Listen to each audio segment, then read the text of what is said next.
నమస్తే. ఒక చోట అపచారం అనుకునేది మరో చోట ఆచారం కావచ్చు. అందుకు బెస్ట్ ఎగ్జాంపుల్ ఇప్పుడు మీరు వినబోయే ఒక యథార్థ గాథ. అనగనగా ఒక గుడి, అందులో ఉత్తరేశ్వరి అమ్మవారు కొలువుదీరారు. ఆ ఆలయానికి వెళ్ళే భక్తులు ఫలం, పత్రం, పుష్పం, తోయం ఇవేమీ తీసుకెళ్ళకపోయినా పర్వాలేదు, కానీ మద్యం బాటిల్ మాత్రం కంపల్సరిగా తీసుకెళ్ళాలి. వీలైతే కొన్ని చేపలను పట్టుకెళ్ళాలి. భక్తులు తెచ్చే మందు బాటిల్ని అమ్మవారికి సమర్పిస్తాడు అక్కడి పూజారి. అందులో కొంత భక్తులకు తీర్థంగా పోస్తాడు. సో ఇంతకీ ఆ గుడి ఎక్కడుందో ఇప్పుడు చూద్దాం. ఒడిషా ఎన్నో ప్రసిద్ధి చెందిన ఆలయాలకు నిలయమైన రాష్ట్రం. పూరి జగన్నాథ మందిరం, కోణార్కు సూర్య దేవాలయం వంటి పుణ్యక్షేత్రాలు ఉన్న ఈ ప్రాంతంలోనే వింత ఆచారాలున్న గుళ్లకు లెక్కే లేదు.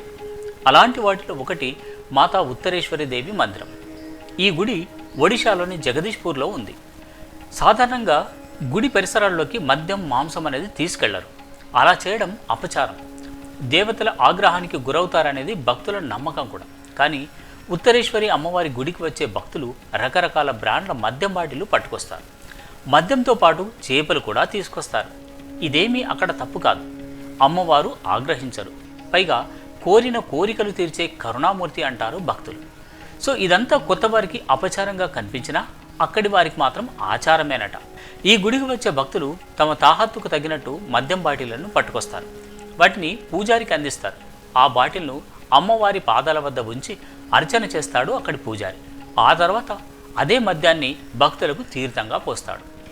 కొందరు భక్తులు అమ్మవారికి చేపలు కూడా సమర్పిస్తారు. ఇలా చేస్తే పిల్లలకు ఏదైనా అనారోగ్యం ఉన్నా, దోషం ఉన్నా తొలగిపోతుందనేది భక్తుల నమ్మకం. ఇక పెద్దలు కూడా చేపలను గుడి ముందర వేసి వాటిపై నుంచి దాటి వెళ్తారు. ఇలా చేయడం వల్ల మేలు జరుగుతుందని భక్తులు బలంగా నమ్ముతారు.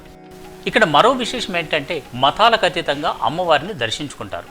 ఉత్తరేశ్వరి మాత గుడికి వచ్చే భక్తుల్లో హిందువులతో పాటు ముస్లింలు కూడా ఉంటారు. ఇదే ఇక్కడి మరో ప్రత్యేకత అంటారు భక్తులు. ఒకచోట అపచారం అనుకునేది మరో చోట ఆచారం కావడం నిజంగా వింతే కదా. అంతేకాదు, మనస్ఫూర్తిగా ఏది సమర్పించినా దేవతలు స్వీకరిస్తారనేది ఉత్తరేశ్వరి మాత భక్తుల ప్రగాఢ నమ్మకం. ఇది ఉత్తరేశ్వరి మాత ఆలయం ప్రత్యేకత. నమస్తే.